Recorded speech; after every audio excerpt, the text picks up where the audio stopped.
Hello everyone. कैसे हैं आप लोग? Good afternoon, good morning, good evening, जब भी आप ये लेक्चर देख रहे हैं। सो बेसिकली अभी हम क्लास 12 फिजिक्स को बेसिकली हमने स्टार्ट किया है, सिलेबस को स्टार्ट किया है, जहां पर मेजरली फोकस कर रहे हैं न्यूमेरिकल पार्ट पे, क्योंकि सबसे ज्यादा जो है न्यूमेरिकल पार्ट ही हमें फिजिक्स में बॉदर करता है। तो उसी को हम कर रहे हैं और हमने ऑलरेडी चैप्टर स्टार्ट किया हुआ इलेक्ट्रिक चार्जेस एंड फील्ड्स। तो हमने इससे पहले कुलम्स लॉ के ऊपर जो न्यूमेरिकल्स, बेसिक न्यूमेरिकल्स बन सकते हैं, अभी हमने उनको डिस्कस किया था। वो न्यूमेरिकल्स जो भी हैं हमने 2 या 3 न्यूमेरिकल्स में डिस्कस किए थे। तो अगर आप चाहें तो उसका लिंक जो है वो डिस्क्रिप्शन में है, आप उस वीडियो को देख सकते हैं कुलम्स लॉ के लिए। अब हम अगले टॉपिक पे पढ़ रहे हैं। सो आज का टॉपिक हमारे पास है electric charge and field, chapter वही चल रहा है।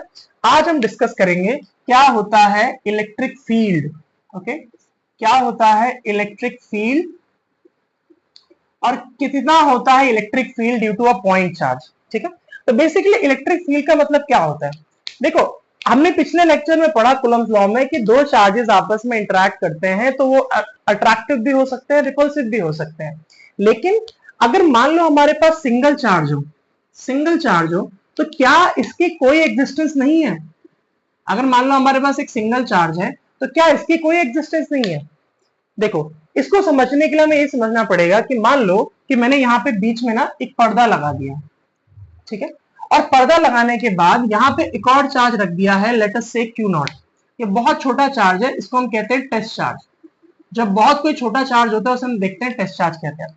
तो मान लो कोई ऑब्जर्वर यहां से उसको ऑब्जर्व कर रहा है, तो वो देख रहा है कि ऑब्जर्वर जब यहां से ऑब्जर्व कर रहा है तो देख रहा है कि ये चार्ज जो है, इस ऑब्जर्वर को इधर का ये चार्ज नहीं दिख रहा है। तो इस ऑब्जर्वर को ये दिख रहा है कि ये चार्ज जो है वो रिपेल होकर उधर जा रहा है। तो बहुत हैरान हो रहा है कि यहाँ पे ये वाला चार्ज अपने आप कैसे मूव कर रहा है, जबकि हमें पता है, अगर हम अपने फ्रेम ऑफ रेफरेंस से देखें तो हमें पता लग रहा है कि ये चार्ज तो इसके रिपल्सिव फोर्स की वजह से उधर जा रहा है। मतलब कहीं ना कहीं अगर ये चार्ज सिंगल भी होता तो इसके अराउंड एक ऐसी फील्ड बनी हुई है, जिस फील्ड में अगर आप किसी और चार्ज को रखते हो तो वो कुछ ना कुछ फोर्स एक्सपीरियंस करता है। इसी को हम कहते हैं इलेक्ट्रिक फील्ड। तो यानी कि अगर आपको इलेक्ट्रिक फील्ड समझना है तो इलेक्ट्रिक फील्ड को आप ऐसे कह सकते हो कि कितना फोर्स एक्सपीरियंस हो रहा है किसी टेस्ट चार्ज के ऊपर, उसी को आप कहते हो इलेक्ट्रिक फील्ड। ठीक है, ई माने इलेक्ट्रिक फील्ड। ओके, तो इलेक्ट्रिक फील्ड का मतलब कुछ नहीं है, बस ये है कि कितना फोर्स एक्सपीरियंस करता है कोई टेस्ट चार्ज। तो अगर आप इसका फॉर्मूला लिखोगे तो क्या लिखोगे? E is equal to F by Q. Q naught है यहाँ पे टेस्ट चार्ज है तो क्यू नॉट आ जाएगा। तो चाहे तो आप ये फॉर्मूला यूज करो, या फिर अगर आप चाहो तो इस फॉर्मूले को अगर फोर्स के लिए डिराइव करोगे तो क्यू नॉट मल्टीप्लाई हो जाएगा, तो कितना हो जाएगा? क्यू नॉट ई। अब ये इतना इंपॉर्टेंट फॉर्मूला है कि ये बार बार आपका हर जगह पूरे इलेक्ट्रिक फील्ड में कहीं भी चार्जेस की बात होगी तो जब भी कोई चार्ज किसी इलेक्ट्रिक फील्ड में रखा होगा तो हमेशा वो Q not E force he experience करेगा। ठीक है, अच्छा, अगला हमारे पास है कि अगर मान लो कोई सिंगल चार्ज है, अगर मान लो कोई सिंगल चार्ज एग्जिस्ट, इसके लिए अगर हम बोले तो उस सिंगल चार्ज के लिए कितनी इलेक्ट्रिक फील्ड है, अगर आपको ये कैलकुलेट करने को बोला जाए तो अगला हमारे पास ये है कि electric field due to point charge, किसी पॉइंट चार्ज यानी कि किसी छोटे से चार्ज की वजह से कितनी इलेक्ट्रिक फील्ड बनती है। ठीक है, तो अगर हम electric field due to point charge निकाल रहे हैं तो हमें देखो, वैसे तो इसका डेरिवेशन होता है, लेकिन अब डेरिवेशन में नहीं जाएंगे हम, क्योंकि बेसिकली हम यह कोशिश कर रहे हैं कि हम न्यूमेरिकल पार्ट पे फोकस करें। तो खाली आप फॉर्मूला याद रखो कि electric field due to point charge का फॉर्मूला क्या हुआ? E इज इक्वल टू के क्यू अपॉन आर स्क्वायर। ठीक है, ये हमारे पास फॉर्मूला होता है के क्यू अपॉन आर स्क्वायर, जहां पर के का मतलब क्या हुआ वो तो हमें पता है कि के माने क्या होता है? परमिटिविटी कांस्टेंट, है ना।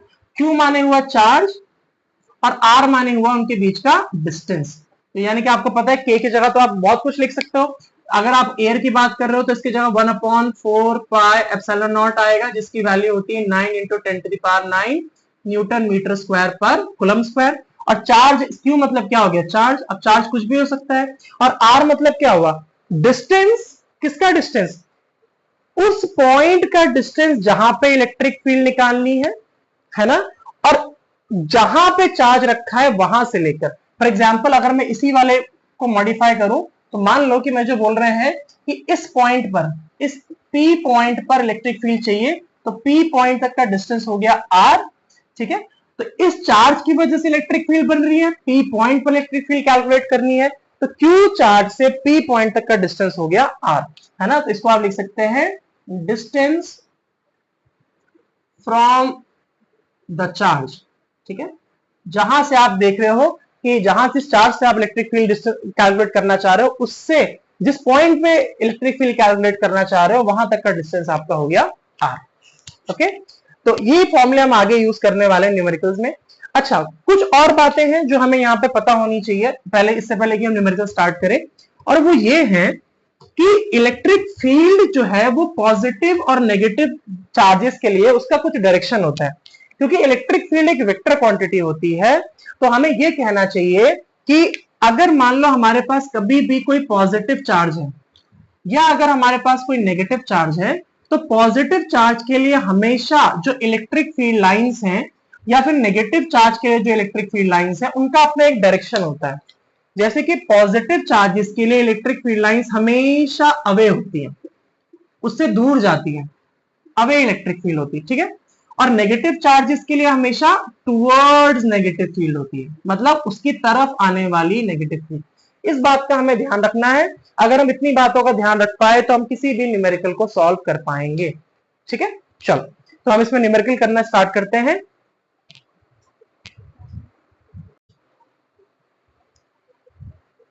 ओके, सो फॉर्मूला हमने पढ़ लिया है कि इलेक्ट्रिक फील्ड का फॉर्मूला हमारे पास ड्यू टू पॉइंट चार्ज कितना है, के क्यू अपॉन आर स्क्वायर, और किसी भी चार्ज पर जो कि इलेक्ट्रिक फील्ड में रखा है वो कितना फोर्स एक्सपीरियंस करता है, F is equal to Q E, ठीक है।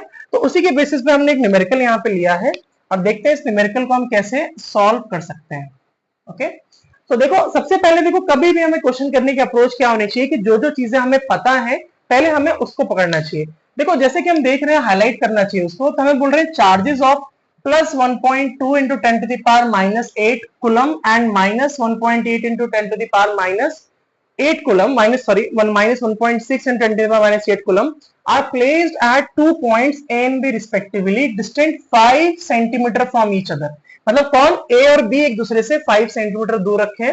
So compute the electric field at a point C distant 3 centimeter from A and 4 centimeter from B। तो हमें इलेक्ट्रिक फील्ड निकालनी है C पॉइंट पर जो कि 3 सेंटीमीटर A से और 4 सेंटीमीटर B से। देखो, जब भी क्वेश्चन पूरा एक बार में ना समझ आए ना तो उसको हमें ब्रेक करना चाहिए पार्ट्स में। तो जितना समझ में आ रहा है पहले उतना तो लिखे। तो पहले इतना समझ में आ रहा है कि ये दोनों चार्जेस जो हैं वो एक दूसरे से 5 सेंटीमीटर दूर रखे हुए हैं। एक चार्ज जो है वो यहाँ पे रखा हुआ है ए पॉइंट पर, दूसरा चार्ज जो है वो बी पॉइंट पर रखा हुआ है। तो लेट अस से ये रहा हमारे चार्जेस, एक है चार्ज यहाँ पे जिसको हम कह रहे हैं कि चार्ज ए है, और दूसरा चार्ज ये है, लेट अस से ये चार्ज बी है, ठीक है। तो इसको हम बोल रहे हैं कि ये वाला जो चार्ज है वो चार्ज ए है, ठीक है, और ये वाला जो चार्ज है चार्ज बी है। अच्छा, ए का मैग्नीट्यूड हमें दिया हुआ है प्लस का 1.2 into 10 to the power minus 8 coulomb, और बी का हमें दिया हुआ है माइनस का 1.6 into 10 to the power minus 8 coulomb. अब ऑलरेडी बोला हुआ है कि इन दोनों के जो बीच में डिस्टेंस है ए और बी के बीच में वो है 5 सेंटीमीटर, ठीक है। अब अगला कैच क्या है, इतना तो समझ में आ गया, हमारा पार्ट यहां तक हो गया सॉल्व, है ना, यहां तक हो गया। अब बोल रहे compute the electric field at a point C. एक पॉइंट सी है जो 3 सेंटीमीटर है ए से और 4 सेंटीमीटर है बी से। तो देखो, ऑब्वियस सी बात है कि अब सी पॉइंट इन दोनों के बीच में तो नहीं आ सकता, मतलब वो सी पॉइंट यहां कहीं दूर है उससे, क्योंकि बीच में कैसे आ सकता है, एक इधर भी 3 हो जाएगा फिर इधर 4 हो तो गड़बड़ हो जाएगा।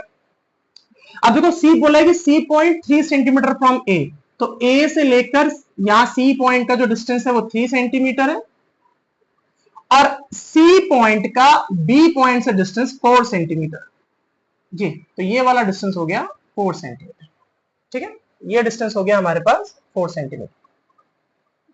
ओके, तो हमें क्या करना है, सी पॉइंट पर इलेक्ट्रिक फील्ड कैलकुलेट करनी है। अब देखो, सी पॉइंट पर इलेक्ट्रिक फील्ड कैलकुलेट करने के लिए हम देखते हैं कि जरा इलेक्ट्रिक फील्ड के डायरेक्शंस है क्या, हमें सबसे पहले ये देखना चाहिए।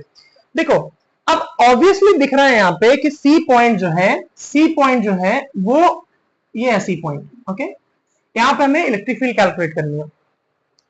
तो अगर सी पॉइंट पर ए पे रखे हुए चार्ज की वजह से हम इलेक्ट्रिक फील्ड कैलकुलेट करें तो साफ दिख रहा है कि ये पॉजिटिव चार्ज है, देखो पॉजिटिव।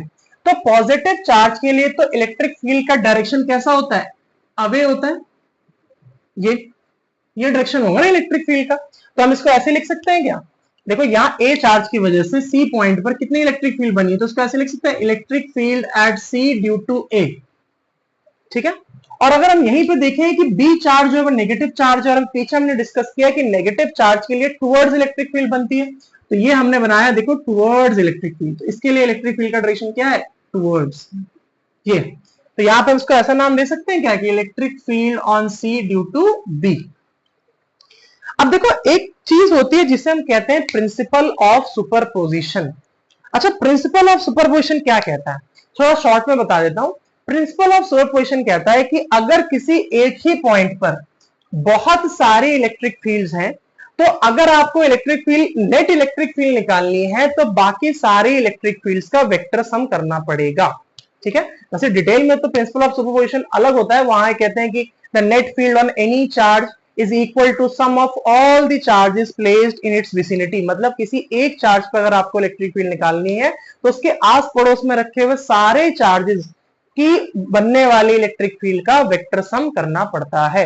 तो बेसिकली यहाँ पे आपको क्या है, एक पॉइंट पर दो डायरेक्शन इलेक्ट्रिक फील्ड की। तो ये भी एक क्वेश्चन बनता है थ्योरी का कि किसी एक पॉइंट पर दो डायरेक्शन इलेक्ट्रिक फील्ड की नहीं हो सकती, ऐसा नहीं है पॉसिबल। तो वहां पे हम क्या करेंगे, यहाँ पर क्योंकि दो डायरेक्शन इलेक्ट्रिक फील्ड की है तो हम इसकी नेट इलेक्ट्रिक फील्ड निकालेंगे।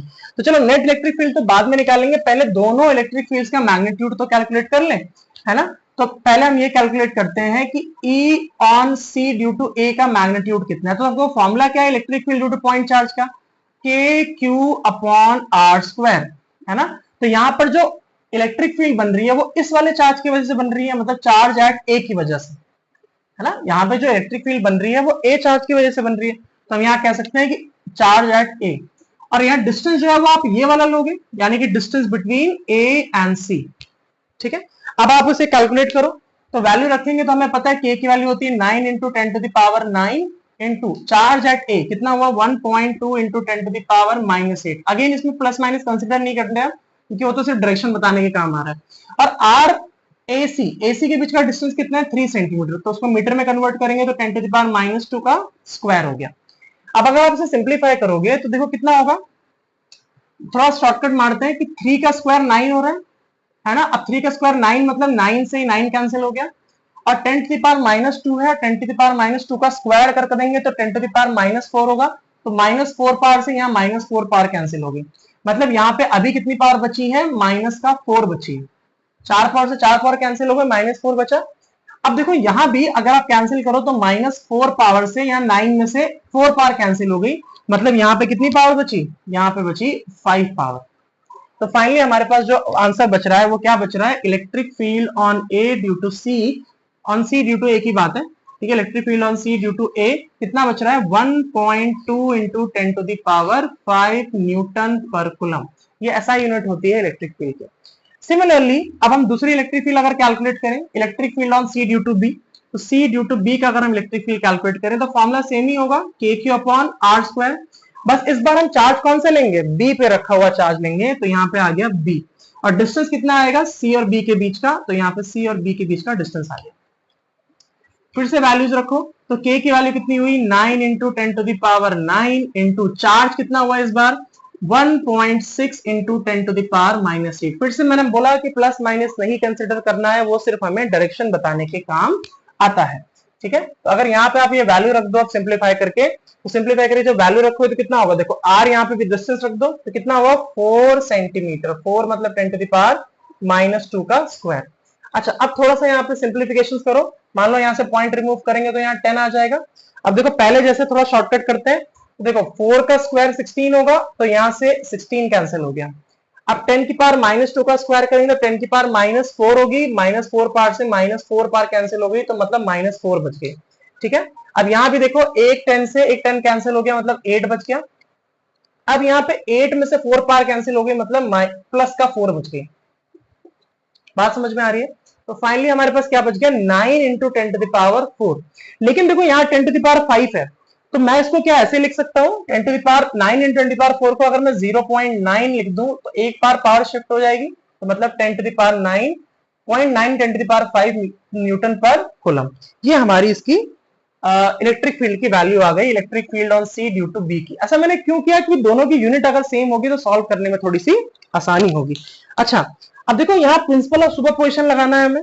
तो देखो according to principle of superposition क्या बोलता है principle of superposition, according to principle of superposition. तो प्रिंसिपल ऑफ सुपरपोजिशन हमें बोलता है कि जो नेट इलेक्ट्रिक फील्ड है वो क्या होगी, दोनों इलेक्ट्रिक फील्ड्स का वेक्टर सम होगी। मतलब electric field on C due to A और electric field on C due to B का वेक्टर सम होगी। और वेक्टर सम हम कैसे निकालते हैं, तो देखो वेक्टर सम हम ऐसे निकालते हैं कि E net is equal to under root of E C A का स्क्वायर ई सी बी का square plus 2 times of E C A E C B cos theta. ठीक है, ये हमारे पास वेक्टर सम निकालने का फॉर्मूला होता है। आपने पहले पढ़ा भी होगा, a square plus b square plus 2ab cos theta, resultant निकालने का यही फॉर्मूला होता है। अब सारी वैल्यूज को हम इसमें सब्स्टिट्यूट कर देते हैं। तो जब हम सारी वैल्यूज को सब्स्टिट्यूट करेंगे तो देखो क्या होगा, सारी वैल्यूज को रखते हैं। देखो जब सारी वैल्यूज को यहाँ पर रखेंगे तो देखो ECA कितना आया, ये 1.2 इंटू 10 टू द पावर 5 का स्क्वायर प्लस ECB कितना आया 0.9 इंटू 10 टू द पावर 5 का square plus 2 times of ECA ECB और cos थीटा। अब सवाल ये है यहाँ पे, ये इस पूरे क्वेश्चन का कैच है कि थीटा क्या होता है। देखो थीटा एंगल होता है इन दोनों वेक्टर्स के बीच का, ये एंगल होता है थीटा। ठीक है, तो हमें ये पता लगाना है कि इन दोनों वेक्टर्स के बीच का एंगल है कितना। तो देखो ये अगर आपको एंगल पता लगाना तो यहाँ कोई आइडिया नहीं है। अगर हमें इक्विलैटरल ट्रायंगल होता तो ये तब भी 60-60-60 हो जाता, ऐसा कुछ होता। या अगर मान लो आइसोसेलेस होता, कोई एक साइड एंगल दिया होता तो बाकी दो निकाल लेते या कुछ कर लेते। लेकिन यहाँ ऐसा कुछ भी नहीं है, यहाँ कुछ भी नहीं दिया हुआ है। तो यहाँ पे हमें थोड़ा सा अपना दिमाग लगाना है। दिमाग ये लगाना है कि अगर आप इस साइड को देखो 3 है, इस साइड को देखो 4 है, इस साइड को देखो 5 है, तो ऐसा नहीं लग रहा है ये पाइथागोरस ट्रिपलेट्स है। अगर ये पाइथागोरस ट्रिपलेट्स हैं तो पाइथागोरस ट्रिपलेट्स क्या होते हैं, मेरे ख्याल से पाइथागोरस ट्रिपलेट्स वो होते हैं जहां पर दोनों परपेंडिकुलर और बेस के स्क्वायर को ऐड करके हाइपोटेन्यूज आता है ना। बेसिकली वही तो है कि इन दोनों का सम करके ये अब इसके बराबर है, स्क्वायर का सम करके। तो 3 का स्क्वायर 9, 4 का स्क्वायर 16 और 5 का स्क्वायर 25 दोनों बराबर हैं। तो 3 का स्क्वायर 9 और 16 25 हो गया, ये भी 25 हो रहा है। पाइथागोरस ट्रिपलेट है। तो पाइथागोरस ट्रिपलेट है, मतलब पाइथागोरस ट्रिपलेट तभी हो सकते हैं जब राइट एंगल ट्राइंगल हो। और राइट एंगल ट्राइंगल में हमेशा जो सबसे लॉन्गेस्ट साइड होती है वो कौन सी होती है, हाइपोटेन्यूज होती है। और हाइपोटेन्यूज तो वही साइड हुई जो 90 डिग्री के सामने वाली साइड हुई। और 90 डिग्री के सामने हाइपोटेन्यूज हुई, यानी कि ये एंगल 90 डिग्री हुआ। तो अगर ये एंगल 90 डिग्री हुआ तो अगर ये स्ट्रेट लाइन है तो लीनियर पेयर हुआ, यानी कि 180 टोटल होता है, 180 में से 90 माइनस कर दिया तो क्या बचा 90 डिग्री। मतलब इनके बीच का एंगल कितना हो गया 90। तो ये हो गया cos 90 डिग्री। अच्छा cos 90 कितना होता है, cos 90 होता है 0। तो 0 इंटू एनीथिंग 0, मतलब ये वाली टर्म पूरी ही 0 हो गई, ये पूरी टर्म 0 हो गई, ये पूरी टर्म 0। तो अगर ये पूरी टर्म 0 हो गई तो खाली हमारे पास ये वाला टर्म बचा है। तो बस इतने वाले टर्म को हमें सिंप्लीफाई करना है। तो अगर इतने टर्म को हम सिंप्लीफाई करेंगे तो क्या आ जाएगा, ई नेट इज इक्वल टू, देखो अब थोड़ा सा यहाँ पे कॉमन सेंस लगाना है कि 10 टू द पावर 5 का स्क्वायर यहाँ भी है, 10 टू द पावर 5 का स्क्वायर यहाँ भी है, तो क्या कॉमन आ सकता है। तो यहाँ पे हमने क्या करा, 10 टू द पावर 5 के स्क्वायर को कॉमन ले लिया। अंदर क्या बचा 1.2 का स्क्वायर प्लस 0.9 का स्क्वायर। अच्छा 1.2 का स्क्वायर करने के जगह हम क्या 12 का स्क्वायर नहीं कर सकते। तो 12 का स्क्वायर कितना होता है 144, तो आप 2 के बाद पॉइंट लगा लेंगे। तो 144 की जगह 1.44 कर दिया। और 0.9 का मतलब 9 ले लो उसको, तो 9 का स्क्वायर कितना होता है 81। तो अगर 81 हो गया तो यहाँ पे 81 की जगह 0.81 लिख लो। तो ये लिखने मैंने 0.81, 0.81 और साथ में 10 टू द पावर 5 का स्क्वायर तो चल ही रहा है। ठीक है, अब देखो जब मैं इसका स्क्वायर रूट करूंगा ना तो देखो क्या होगा। अब अगर आप ध्यान से देखो तो 1.44 प्लस 0.81 ये आपका होता है 2.25 इंटू 10 टू द पावर 5 का स्क्वायर। अच्छा ऐसा नहीं लग रहा है आपको कि ये 15 का स्क्वायर है, अगर पॉइंट ना होता तो 15 का स्क्वायर होता, और पॉइंट तो ये 1.5 का स्क्वायर है। यानी कि इसको पूरे के टर्म को हम क्या लिख सकते हैं, अंडर रूट ऑफ 1.5। अब ये भी 10 टू द पावर 5 का स्क्वायर है तो इसका भी स्क्वायर है, तो 10 टू द पावर 5 का होल स्क्वायर लिख सकते हैं। देखो 1.5 का स्क्वायर 2.25 हो गया, 10⁵ का स्क्वायर ये आपके सामने हो गया। तो स्क्वायर से आपको पता है स्क्वायर रूट कैंसिल हो जाता है, तो स्क्वायर से स्क्वायर रूट कैंसिल हो गया।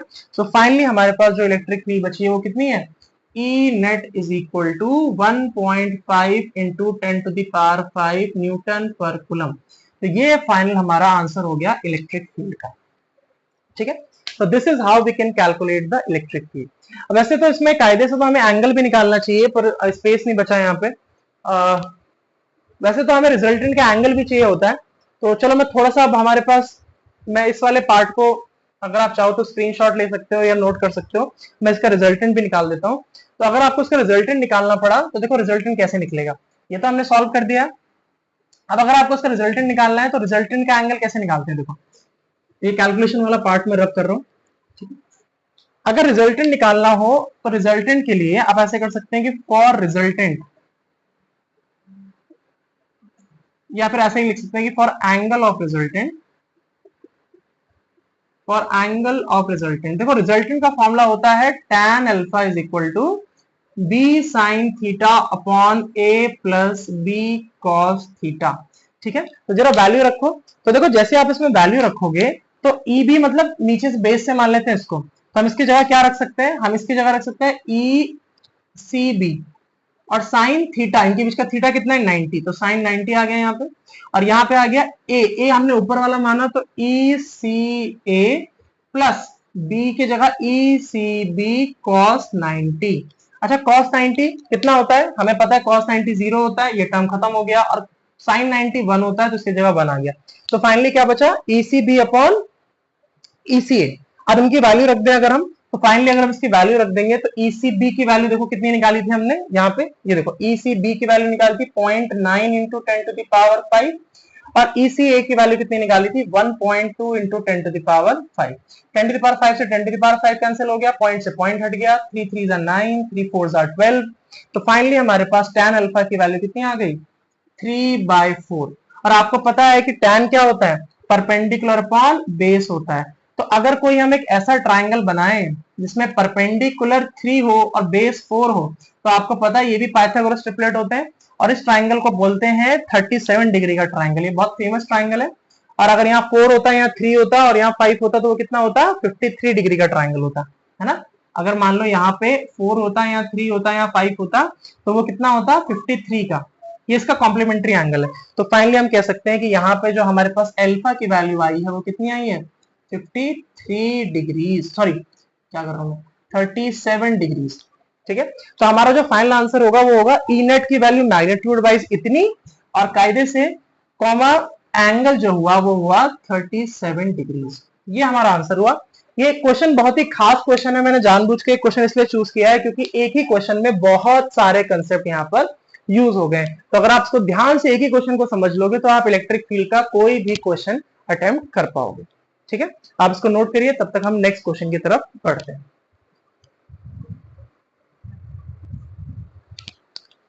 ओके, तो ये हमारे पास एक और क्वेश्चन है इस टॉपिक का, जहां पे आप इसको समझने की कोशिश करते हैं और ट्राई करते हैं करने की। इस टाइप का क्वेश्चन में एग्जाम में आपको बहुत देखने को मिलेगा, 1 मार्क में भी आ सकता है, 2 मार्क में भी आ सकता है, 1 मार्क ऑब्जेक्टिव में भी हो सकता है और 2 मार्क में भी हो सकता है। तो बेसिकली क्या बोल रहे हैं, देखो क्वेश्चन की लैंग्वेज समझते हैं। उन्होंने बोला कि there are 2 point charges Q and 4Q and they are separated by a distance of 2 metre. तो मैंने अभी बताया कि जितना हमें इस क्वेश्चन एक बार में समझ में ना आए अगर पूरा, तो जितने पार्ट समझ में आए उतना करना चाहिए। तो अगर हम देख पाने की एक ये है, एक चार्ज ये है, फॉर एग्जाम्पल हम कह रहे हैं कि एक चार्ज ये है Q और दूसरा एक चार्ज है 4Q, है ना। इसको थोड़ा सा बड़ा बना देते हैं क्योंकि 4Q ऑफ कोर्स बड़ा है इससे, है ना। अच्छा, तो अगर 4Q है और एक Q चार्ज है और दोनों एक दूसरे से कितना सेपरेटेड है, बोला है बाय 2 मीटर, इनके बीच का डिस्टेंस जो है वो 2 मीटर है। ठीक है, अब क्या बोल रहे हैं कि eight which point on the line joining them, मतलब इसी लाइन ऑफ एक्शन पे कहां पर इलेक्ट्रिक फील्ड 0 होगी, आपको ये कैलकुलेट करना है। तो देखो ऑब्वियस सी बात है, इलेक्ट्रिक फील्ड बाहर नहीं हो सकती। क्यों नहीं हो सकती, क्योंकि आपको पता है अगर कोई चार्ज नहीं, साइन नहीं दिया, तो मतलब ऑब्वियसली पॉजिटिवली चार्ज है। तो पॉजिटिव चार्ज के लिए इधर भी इलेक्ट्रिक फील्ड अवे होगी इस तरफ, और इस पॉजिटिव चार्ज के लिए भी इलेक्ट्रिक फील्ड इसी तरफ होगी। तो कैसे इलेक्ट्रिक फील्ड 0 होगी, इलेक्ट्रिक फील्ड 0 होने का मतलब तो क्या हुआ ना कि इलेक्ट्रिक फील्ड 0 अगर है तो ऑब्वियसली बात है इधर भी इलेक्ट्रिक फील्ड हो और इधर भी इलेक्ट्रिक फील्ड हो और दोनों का मैग्नीट्यूड बराबर हो, तभी तो इलेक्ट्रिक फील्ड जीरो होगी। अगर दोनों इलेक्ट्रिक फील्ड एक ही डायरेक्शन में हो जाएंगी तो क्या हो जाएगा, दोनों इलेक्ट्रिक फील्ड ऐड हो जाएंगी, तो जीरो कैसे हो सकता है। तो इसी तरीके से ना इलेक्ट्रिक फील्ड इधर जीरो हो सकती है क्योंकि इसकी वजह से भी अवे, इसकी वजह से भी अवे, तो वहां पे इलेक्ट्रिक फील्ड जीरो नहीं हो सकती। मतलब कहीं ना कहीं ऑब्वियस सी बात है कि बीच में कोई एक ऐसा पॉइंट है जहां पर इलेक्ट्रिक फील्ड जीरो है। तो लेट अस से मैं इसको कोई पॉइंट बोल देता हूं, तो मैं इसको सी पॉइंट बोल देता हूं, इनको मैं ए और बी बोल देता हूं। तो ए और बी के बीच में कहीं सी पॉइंट पर हम अज्यूम कर रहे हैं कि इलेक्ट्रिक फील्ड जीरो है, तो हम ऐसा बोल देते हैं कि let us say the electric field is zero, the electric field is zero at point C. हम मान लेते हैं कि सी पॉइंट पर इलेक्ट्रिक फील्ड जीरो है, ठीक है। क्योंकि देखो अब यहां ऑब्वियस सी बात है, क्यू चार्ज जो है इसकी वजह से इलेक्ट्रिक फील्ड जो है वो इस तरफ होगी, और बी जो चार्ज है उसकी वजह से इलेक्ट्रिक फील्ड अवे होगी तो वो इस तरफ होगी। अच्छा देखो यहाँ पे आप नोटिस करो तो मैंने एरो भी छोटे बड़े बनाए हैं। देखो जिसका एरो बड़ा उसका मतलब उसकी वजह से इलेक्ट्रिक फील्ड उतनी ज्यादा स्ट्रॉन्ग, जिसका इलेक्ट्रिक फील्ड कम उसका एरो भी छोटा, ठीक है। अच्छा तो ऑब्वियस सी बात है, तो अगर नेट इलेक्ट्रिक फील्ड जीरो आपको चाहिए तो क्या होना चाहिए, for net electric field zero क्या होना चाहिए, दोनों की इलेक्ट्रिक फील्ड बराबर होनी चाहिए। मतलब electric field due to A और electric field due to C, sorry electric field due to B, मतलब ए की वजह से और बी की वजह से दोनों इलेक्ट्रिक फील्ड जीरो होनी चाहिए on point C. Electric field on A, ऐसे कहना चाहिए, चलो electric field on C due to A and electric field on C due to B, ये दोनों इक्वल होने चाहिए। अच्छा हमें तो ये बात पता है कि दिनों की जो इलेक्ट्रिक फील्ड होती है उसका फॉर्मूला हमारे पास पॉइंट चार्ज के लिए क्या होता है, E इज इक्वल टू के क्यू अपॉन आर स्क्वायर। हमें ये बात तो पता है कि इलेक्ट्रिक फील्ड का तो भाई यही फॉर्मूला होता है के क्यू बाय आर स्क्वायर। तो ये वैल्यू रख देते हैं यहाँ पे, तो के क्यू। अच्छा ए पे जो चार्ज है उसका मैग्नीट्यूड कितना हुआ, क्यू है ना, क्यू आना चाहिए यहाँ पे, तो बस के क्यू हो गया अपॉन आर स्क्वायर। तो नीचे डिस्टेंस कितना हुआ, अब देखो सी पॉइंट के अगर आपको डिस्टेंस चाहिए, हमें सी पॉइंट पर इलेक्ट्रिक फील्ड कैलकुलेट कर रहे हैं ना इस पॉइंट पर, तो यहां से इस चार्ज से सी पॉइंट का डिस्टेंस कितना हुआ, तो लेट अस से हम बोल देते हैं डिस्टेंस x है, तो बाकी बचा हुआ डिस्टेंस कितना हो जाएगा 2 माइनस एक्स, है ना, टोटल 2 है, ये x है तो बचा हुआ 2 माइनस एक्स हो गया। यानी कि q चार्ज जो है वहां उस चार्ज से लेकर सी पॉइंट तक का डिस्टेंस कितना हो गया, x का स्क्वायर इज इक्वल टू, दूसरा क्या हुआ k, और दूसरे के लिए चार्ज कितना हो गया हमारे पास 4q, ठीक है, और उसका डिस्टेंस कितना हुआ यहां से 2 माइनस एक्स का होल स्क्वायर। अब देखो यहाँ वैल्यूज रख देते हैं, चाहे वैल्यू रखो या बाद में रखो, अभी तो कोई इस बात से फर्क पड़ता नहीं है। देखो भले ही चार्ज की वैल्यू दी हुई है 5 into 10 to the power minus 19 coulomb, तो अगर आप यहाँ चार्ज की वैल्यू रख भी दोगे तो 5 into 10 to the power minus 19 coulomb यहाँ भी रखोगे यहाँ भी रखोगे वो कैंसिल ही हो जाएगा। तो ये सिर्फ आपको यहाँ कंफ्यूज करने के लिए दिया हुआ है, अदरवाइज इसका कोई काम नहीं है। तो कई बार हम क्वेश्चन में बहुत चीजें एक्स्ट्रा कर जाते हैं जो हमें करनी भी नहीं होती। देखो k से k कैंसिल हो गया, 4q से q कैंसिल हो गया, फाइनली हमारे पास क्या बचा है, देखो यहाँ पे 1 अपॉन एक्स स्क्वायर। तो क्या 1 को 1 का स्क्वायर लिख सकते हैं, तो क्या ये 1 अपॉन एक्स का होल स्क्वायर हो सकता है इज इक्वल टू, अब यहाँ 4 है तो 4 जो है वो 2 का स्क्वायर होता है, तो क्या है इसको 2 का स्क्वायर लिख सकते हैं, और ये तो 2 माइनस एक्स का होल स्क्वायर है ही है, तो इसको क्या मैं ऐसे लिख सकता हूँ 2 अपॉन 2 माइनस एक्स का होल स्क्वायर लिख सकते हैं ना। अब देखो ऑब्वियसली बात है, अब इससे जो है ये कैंसिल हो गया, अब इससे जब ये कैंसिल हो गया तो हम क्या देख पा रहे हैं कि हम we are left with 1 upon X यहाँ पे और यहाँ पे 2 अपॉन 2 माइनस एक्स। इसको क्रॉस मल्टीप्लाई करो, तो जब क्रॉस मल्टीप्लाई करोगे तो यहाँ देखो कितना होगा 2 माइनस एक्स, और ये एक्स इधर जाएगा तो यहाँ कितना हो जाएगा 2x। अभी माइनस के एक्स को इधर लेके जाओ तो 2 is equal to 2x plus X, तो फाइनली कितना हो रहा है 3x, मैं इधर कर रहा हूँ, तो यहाँ कितना हो रहा है 2 इज इक्वल टू 3x, तो x की वैल्यू कितनी आ रही है 2/3 मीटर्स। मतलब हमारा जो आंसर है वो 2/3 मीटर है फ्रॉम, कैसे, वैसे तो आंसर कई बार हम प्लस माइनस में भी लिखते हैं पर उससे कोई फर्क नहीं पड़ता, माइनस साइन माइनस डिस्टेंस यहाँ आ नहीं सकता क्योंकि -2 को एग्जिस्ट नहीं करेगा। तो यहाँ पे क्या हुआ x की वैल्यू 2/3 मीटर आई, मतलब 2/3 मीटर का मतलब क्या हुआ कि अगर आप इधर से चलोगे तो 2/3 डिस्टेंस पर इलेक्ट्रिक फील्ड की वैल्यू 0 होगी। अगर आप पॉइंट भी निकालोगे तो ये वैल्यू कितनी हो रही है, x is equal to 0.67 metre. 67 metre का मतलब क्या हुआ 1/3 ऑफ 2 मीटर। तो मतलब कहीं ना कहीं यहां से अगर स्टार्ट करो तो 1/3 पे 0.67 तो यहीं पे होगा ना, हाफ हुआ 1 पे उससे पहले, तो ऑब्वियस सी बात है कि भाई जहां पर अगर वीक इलेक्ट्रिक फील्ड है तो वहां से कम डिस्टेंस पे इलेक्ट्रिक फील्ड जीरो होगी, और स्ट्रॉन्ग वाले की स्ट्रॉन्ग इलेक्ट्रिक फील्ड होगी, जिसका चार्ज ज्यादा है उसकी इलेक्ट्रिक फील्ड स्ट्रॉन्ग होगी। तो उसके लिए दूर जाके, उसको ज्यादा दूर पुश करेगा ना, तो उसके लिए दूर जाके इलेक्ट्रिक फील्ड जीरो होगी।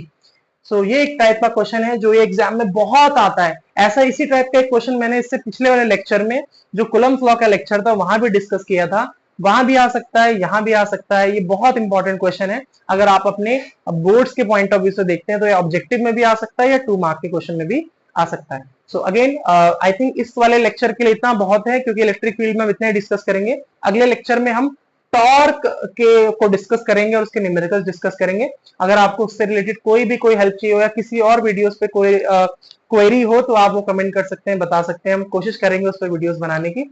बाकी अगर आपको उससे कुछ हेल्प मिलती है तो अपने मेट्स, अपने क्लासमेट के साथ, दोस्तों के साथ शेयर करिए, उनकी भी हेल्प होगी। Okay, so that's it for today. आज के लिए इतना बहुत है। So thank you very much.